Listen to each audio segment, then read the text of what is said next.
मेरे प्यारे देशवासियों, नमस्कार।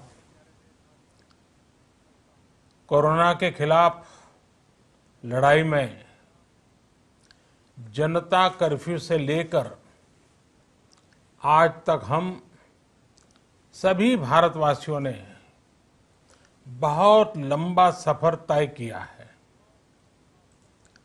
समय के साथ आर्थिक गतिविधियों में भी धीरे धीरे तेजी नजर आ रही है। हम में से अधिकांश लोग अपनी जिम्मेदारियों को निभाने के लिए, फिर से जीवन को गति देने के लिए रोज घरों से बाहर निकल रहे हैं।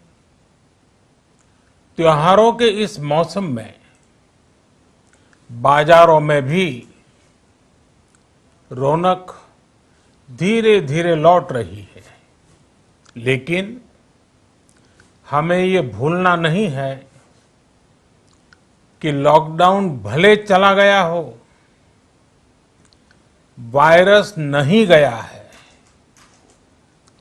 बीते 7-8 महीनों में प्रत्येक भारतीय के प्रयास से भारत आज जिस संभली हुई स्थिति में है, हमें उसे बिगड़ने नहीं देना है और अधिक सुधार करना है। आज देश में रिकवरी रेट अच्छी है, फैटेलिटी रेट कम है। भारत में जहां प्रति 10 लाख जनसंख्या पर करीब 5,500 लोगों को कोरोना हुआ है, वहीं अमेरिका और ब्राजील जैसे देशों में ये आंकड़ा 25,000 के करीब है।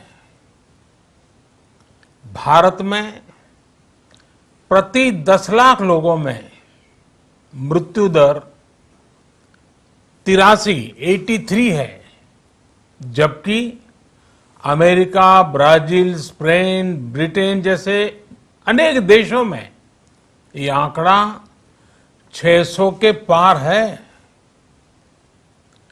दुनिया के साधन संपन्न देशों की तुलना में भारत अपने ज्यादा से ज्यादा नागरिकों का जीवन बचाने में सफल हो रहा है। आज हमारे देश में कोरोना मरीजों के लिए 90 लाख से ज्यादा बेड्स की सुविधा उपलब्ध है। 12,000 क्वारंटाइन सेंटर्स है। कोरोना टेस्टिंग की करीब 2,000 लैब्स काम कर रही है। देश में टेस्ट की संख्या जल्द ही 10 करोड़ के आंकड़े को पार कर जाएगी। कोविड महामारी के खिलाफ लड़ाई में टेस्ट की बढ़ती संख्या हमारी एक बड़ी ताकत रही है।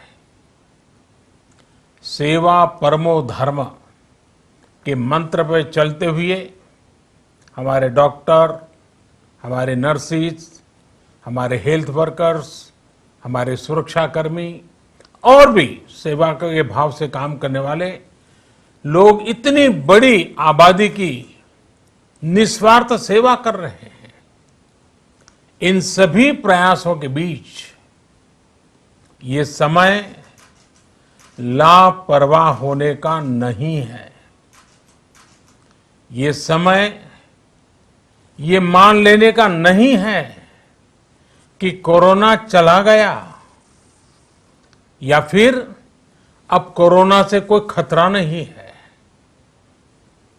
हाल के दिनों में हम सब ने बहुत सी तस्वीरें, वीडियो देखे हैं जिनमें साफ दिखता है कि कई लोगों ने अब सावधानी बरतना या तो बंद कर दिया है या बहुत ढिलाई ले आए हैं।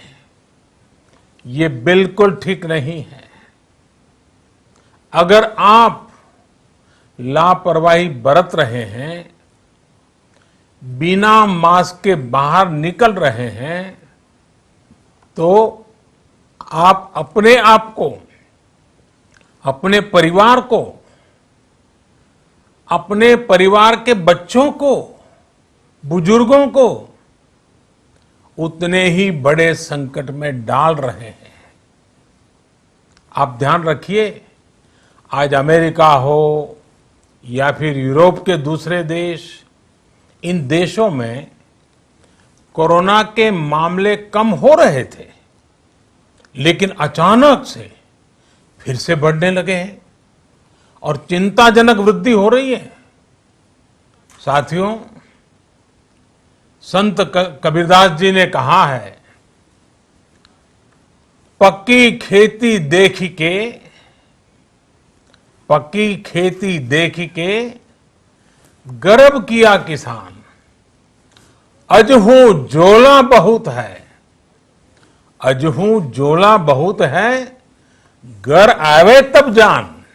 अर्थात कई बार हम पक्की हुई फसल देखकर ही अति आत्मविश्वास से भर जाते हैं कि अब तो काम हो गया, लेकिन जब तक फसल घर न आ जाए तब तक काम पूरा नहीं मानना चाहिए। यही कबीरदास जी कह के गए हैं। यानी जब तक सफलता पूरी न मिल जाए, लापरवाही नहीं करनी चाहिए। साथियों, जब तक इस महामारी की वैक्सीन नहीं आ जाती, हमें कोरोना से अपनी लड़ाई को रत्ती भर भी कमजोर नहीं पड़ने देना है। बरसों बाद हम ऐसा होता देख रहे हैं कि मानवता को बचाने के लिए युद्ध स्तर पर पूरी दुनिया में काम हो रहा है। अनेक देश इसके लिए काम कर रहे हैं। हमारे देश के वैज्ञानिक भी वैक्सीन के लिए जी जान से जुटे हैं। भारत में अभी कोरोना की कई वैक्सीन पर काम चल रहा है। इनमें कुछ एडवांस स्टेज पर है, आशास्पद स्थिति दिखती है। साथियों, कोरोना की वैक्सीन जब भी आएगी, वो जल्द से जल्द प्रत्येक भारतीय तक कैसे पहुंचे, इसके लिए भी सरकार की तैयारी जारी है।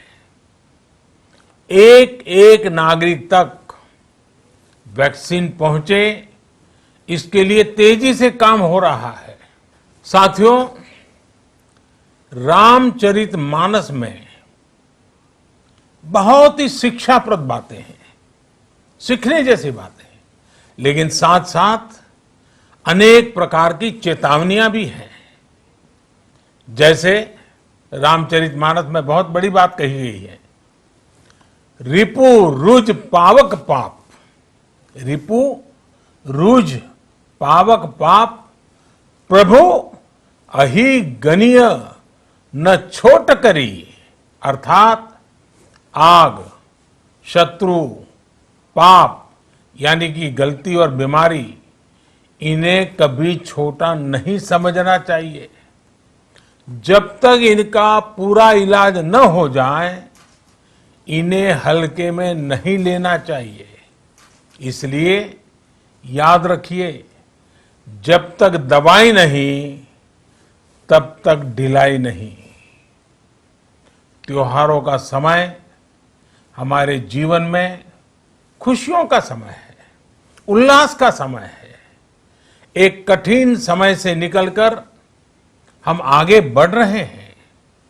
थोड़ी सी लापरवाही हमारी गति को रोक सकती है, हमारी खुशियों को धूमिल कर सकती है। जीवन की जिम्मेदारियों को निभाना और सतर्कता, ये दोनों साथ साथ चलेंगे, तभी जीवन में खुशियां बनी रहेगी। 2 गज की दूरी, समय समय पर साबुन से हाथ धुलना और मास्क लगाना, इसका ध्यान रखिए। और मैं आप सबसे करबद्ध प्रार्थना करता हूं, आपको मैं सुरक्षित देखना चाहता हूं, आपके परिवार को सुखी देना चाहता हूं।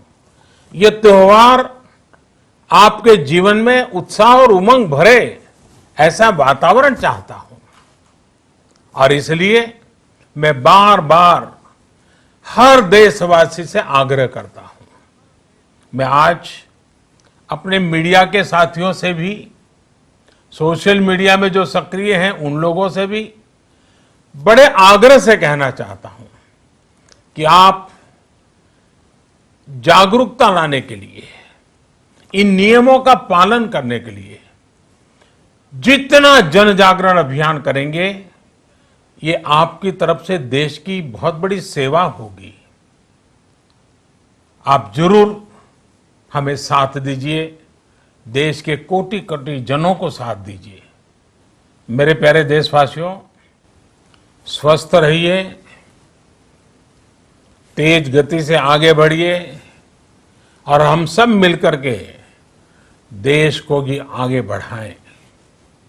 इन्हीं शुभकामनाओं के साथ नवरात्र, दशहरा, ईद, दीपावली, छठ पूजा, गुरु नानक जयंती समेत सभी त्योहारों की सभी देशवासियों को एक बार फिर से बहुत बहुत बधाई देता हूं।